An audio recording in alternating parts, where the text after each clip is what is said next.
चारों ओर जनश्रुति फैली हुई थी कि धृतराष्ट्र की योजना के अंतर्गत 5 पांडव भाइयों की अपनी माता सहित अग्नि दुर्घटना में मृत्यु हो गई है। वे एक लाक्षागृह में रहते थे जिसमें आग लग जाने के फलस्वरूप यह दुर्घटना हुई थी, किंतु उसके पश्चात 5 भाई द्रौपदी के स्वयंवर के समय पहचाने गए थे। अतएव पुनः एक अन्य जनश्रुति फैल गई कि पांडव तथा उनकी माता मृत नहीं है। ये पहले तो जनश्रुति ही रही, किंतु यथार्थ में यही वास्तविकता थी और वे अपनी राजधानी हस्तिनापुर लौटे तो लोगों ने उन्हें प्रत्यक्ष देखा। जब यह समाचार श्री कृष्ण और बलराम जी ने सुना तो श्री कृष्ण ने उनसे व्यक्तिगत रूप से भेंट करने की इच्छा प्रकट की। अतएव श्री कृष्ण ने हस्तिनापुर जाने का निश्चय किया। इस बार श्री कृष्ण ने एक राजा की भांति अपने सेनापति युयुधान और अन्य अनेक सैनिकों सहित राजसी ठाटबाट से हस्तिनापुर की यात्रा की। उन्हें वास्तव में नगर में आने का निमंत्रण नहीं दिया गया था, किंतु फिर भी अपने महान भक्तों के प्रति अपने स्नेह के कारण वे पांडवों से भेंट करने गए। श्री कृष्ण बिना पूर्व सूचना के पांडवों के यहाँ गए। भगवान के दर्शन करते ही पांडव बंधु अपने अपने आसनों से उठ खड़े हुए। श्री कृष्ण को मुकुंद कहा जाता है, क्योंकि जैसे ही कोई श्री कृष्ण के निरंतर संपर्क में आता है अथवा पूर्ण मुक्त भावनामृत में उनके दर्शन करता है, वैसे ही वह तत्काल समस्त भौतिक चिंताओं से मुक्त हो जाता है। केवल यही नहीं, उसे तत्काल ही आध्यात्मिक आनंद की प्राप्ति हो जाती है। श्री कृष्ण का स्वागत करके पांडव अत्यंत उत्साहित हो उठे, जैसे कोई अचेतना अवस्था से अथवा प्राणहानि के पश्चात पुनः चेतन हो जाए।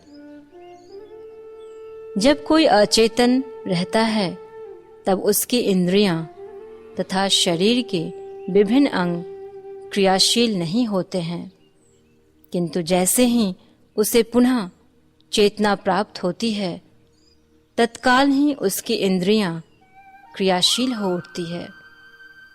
उसी भांति पांडवों ने श्री कृष्ण का इस प्रकार स्वागत किया मानो उन्हें पुनः चेतना प्राप्त हुई हो, और इस प्रकार वे अत्यंत उत्साहित हो गए। भगवान श्री कृष्ण ने उनमें से प्रत्येक का आलिंगन किया और श्री भगवान के आलिंगन से वे सभी भौतिक दूषणों के फल से तत्काल मुक्त हो गए। अतएव वे आध्यात्मिक आनंद में मुस्कुरा रहे थे। भगवान श्री कृष्ण के मुख का दर्शन करके प्रत्येक जन दिव्य रूप से संतुष्ट हो गया। यद्यपि श्री कृष्ण श्री भगवान हैं, तथापि वे सामान्य मानव का अभिनय कर रहे थे। अतएव उन्होंने तत्काल ही युधिष्ठिर तथा भीम का चरण स्पर्श किया, क्योंकि वे दोनों उनकी बुआ के बड़े पुत्र थे। अर्जुन ने सम आयु के मित्र की भांति श्री कृष्ण का आलिंगन किया तथा नकुल और सहदेव नामक दोनों छोटे भाइयों ने उनका आदर करने के लिए श्री कृष्ण के चरण कमलों का स्पर्श किया। पांडव तथा भगवान श्री कृष्ण के पद के योग्य सामाजिक शिष्टाचार के अनुसार सौहार्दपूर्ण आदान प्रदान के पश्चात श्री कृष्ण को उच्च आसन दिया गया। जब वे सुखपूर्वक बैठ गए तब अपनी स्वाभाविक नारी सुलभ शोभा से अत्यंत लावण्यमयी किशोरी और नवविवाहिता द्रौपदी भगवान कृष्ण के समक्ष सादर प्रणाम करने आई। श्री कृष्ण के साथ हस्तिनापुर आए हुए यादवों का भी अत्यंत सम्मान पूर्वक स्वागत किया गया। विशेष रूप से सात्विक अथवा युयुधान को उत्तम आसन दिया गया। इस भांति जब सब लोग उचित आसन पर बैठ गए, तब पांचों भाइयों ने भगवान श्री कृष्ण के समीप अपना आसन ग्रहण किया। पांचों भाइयों से भेंट करने के पश्चात भगवान श्री कृष्ण पांडवों की माता तथा अपनी बुआ श्रीमती कुंती देवी से स्वयं भेंट करने गए। अपनी बुआ के प्रति आदर प्रदर्शित करते हुए श्री कृष्ण ने उनका चरण स्पर्श भी किया। कुंती देवी के नेत्र भींग गए और अत्यंत प्रेम से उन्होंने भावनापूर्वक भगवान श्री कृष्ण का आलिंगन किया। तत्पश्चात उन्होंने श्री कृष्ण से अपने पितृकुल के सदस्यों जैसे अपने बड़े भाई वसुदेव तथा उनकी पत्नी और परिवार के अन्य सदस्यों का कुशल समाचार पूछा। उसी भांति श्री कृष्ण ने भी अपनी बुआ से पांडव परिवार की कुशलता के विषय में प्रश्न किए। यद्यपि कुंती देवी का श्री कृष्ण से पारिवारिक संबंध था, तथापि उनसे मिलने के पश्चात उन्हें तत्काल ज्ञात हो गया कि वे श्री भगवान थे। उन्हें अपने जीवन के विगत संकटों का स्मरण हो आया और यह भी स्मरण हुआ कि किस प्रकार श्री कृष्ण की कृपा से पांडवों तथा उनकी माता की रक्षा हुई थी। उन्हें भली भांति ज्ञात था कि धृतराष्ट्र एवं उनके पुत्रों के द्वारा नियोजित अग्निकांड से उनकी रक्षा श्री कृष्ण की कृपा के अतिरिक्त और कोई भी नहीं कर सकता था।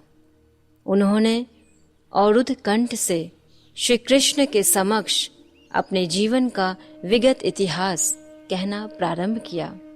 श्रीमती कुंती ने कहा, प्रिय श्री कृष्ण, मुझे वह दिवस स्मरण है जब तुमने मेरे भाई अक्रूर जी को हमारे विषय में सूचना एकत्र करने के लिए भेजा था। इसका अर्थ यह है कि तुम सदैव ही सहज भाव से हमारा स्मरण करते हो।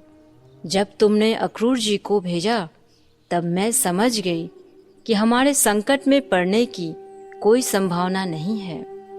जब तुमने अक्रूर जी को हमारे पास भेजा तभी से हमारे जीवन में सौभाग्य का प्रारंभ हुआ। तब से मुझे विश्वास हो गया कि हम बिना रक्षक के नहीं हैं। हमारे परिवार के सदस्य कुरुजन भले ही हमें अनेक संकटपूर्ण परिस्थितियों में डाले, किंतु मुझे विश्वास है कि तुम हमें स्मरण रखते हो और तुम सदैव सुरक्षित तथा सकुशल रखते हो। तुम्हारा केवल चिंतन करने वाले भक्त सदैव समस्त प्रकार के भौतिक संकटों से मुक्त रहते हैं। फिर हमारा तो कहना ही क्या, जिनका तुम स्वयं व्यक्तिगत रूप से स्मरण करते हो। अतएव प्रिय श्री कृष्ण, दुर्भाग्य का तो कोई प्रश्न ही नहीं। तुम्हारी अनुकंपा से हम सदैव शुभ स्थिति में रहते हैं, किंतु तुमने हम पर विशेष अनुग्रह किया है। इससे लोगों को यह नहीं सोचना चाहिए कि तुम कुछ लोगों के प्रति पक्षपात करते हो और दूसरों की ओर ध्यान नहीं देते। तुम ऐसा कोई भेदभाव नहीं करते हो। न तो कोई तुम्हारा प्रिय है और न तो कोई तुम्हारा शत्रु है। श्री भगवान के रूप में तुम सबके प्रति संभाव रखते हो और प्रत्येक व्यक्ति तुम्हारी विशिष्ट दया का लाभ उठा सकता है। तथ्य यह है कि यद्यपि तुम सबके प्रति संभाव रखते हो, तथापि तुम्हारी विशेष रुचि सदैव तुम्हारा चिंतन करने वाले भक्तों की ओर होती है। भक्तों का तुमसे प्रेम बंधन का संबंध है। वे तुमको क्षण मात्र के लिए भी विस्मित नहीं कर सकते हैं। तुम प्रत्येक जीव के हृदय में उपस्थित हो, किंतु भक्त सदैव तुम्हारा स्मरण करते हैं। इस कारण तुम भी उसी के अनुरूप व्यवहार करते हो। यद्यपि माता का सभी संतानों के प्रति स्नेह होता है, फिर भी पूर्ण रूप से उसी पर निर्भर रहने वाली संतान की वह विशेष देखभाल करती है।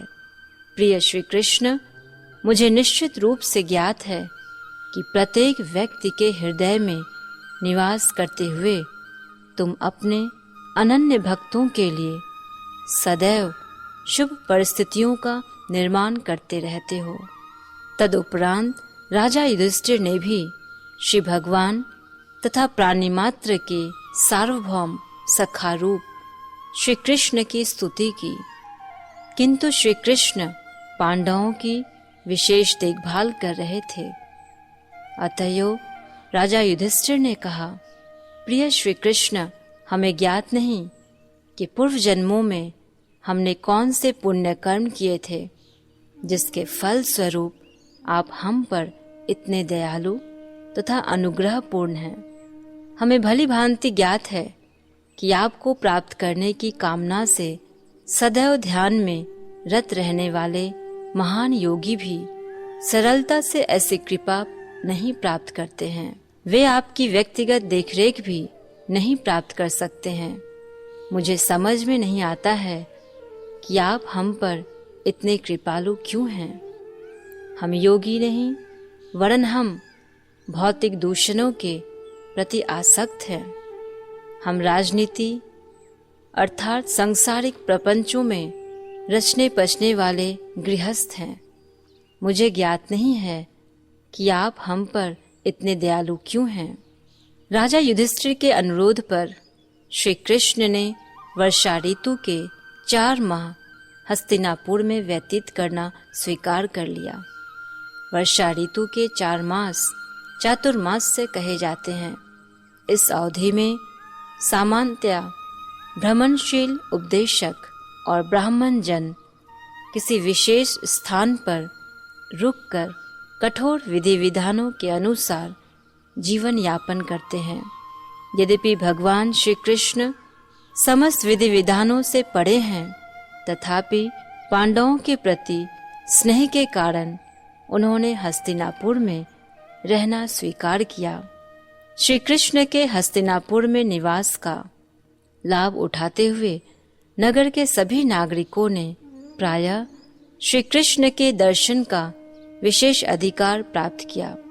इस प्रकार भगवान श्री कृष्ण के प्रत्यक्ष दर्शन मात्र से वे दिव्य आनंद में मग्न हो गए। जब श्री कृष्ण पांडवों के साथ निवास कर रहे थे, तभी एक दिन वे और अर्जुन शिकार के लिए वन में जाने को तत्पर हुए। हनुमान के चित्र से अंकित पताका वाले रथ पर वे दोनों बैठ गए। अर्जुन का विशेष रथ सदैव हनुमान जी के चित्र से अंकित रहता है, अतएव उनका नाम कपिध्वज भी है। या कपि का अर्थ है हनुमान और ध्वज का अर्थ है पताका। इस प्रकार अपने धनुष तथा अक्षय बाणों सहित अर्जुन वन में गए। उन्होंने कवच आदि धारण किए थे, क्योंकि उन्हें अनेक शत्रुओं के वध का अभ्यास करना था। अर्जुन ने विशेष रूप से वन के उस भाग में प्रवेश किया जहां अनेक शेर, हिरण तथा अन्य विभिन्न पशु थे। अर्जुन के साथ श्री कृष्ण पशुवध का अभ्यास करने के लिए नहीं गए थे, क्योंकि उन्हें किसी भी वस्तु का अभ्यास करने की आवश्यकता नहीं है। वे स्वयं पूर्ण हैं। वे अर्जुन को अभ्यास करता हुआ देखने के लिए गए थे, क्योंकि भविष्य में उन्हें अनेक शत्रुओं का वध करना होगा। वन में प्रवेश करने के उपरांत अर्जुन ने अनेक शेरों, वराहों, जंगली भैंसों तथा गवयों का वध किया। यह गवय एक वन्य पशु होता है।